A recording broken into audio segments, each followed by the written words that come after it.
Марти го оставихме малко сам да спи. Той слезе от леглото.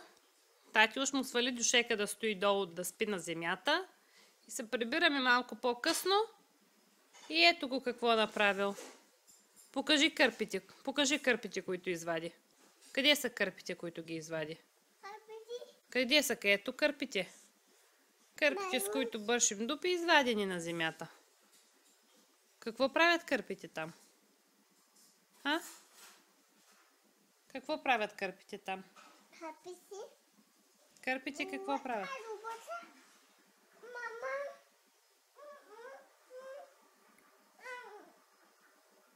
Кой е нахвърлял там? Разхвърлено ли?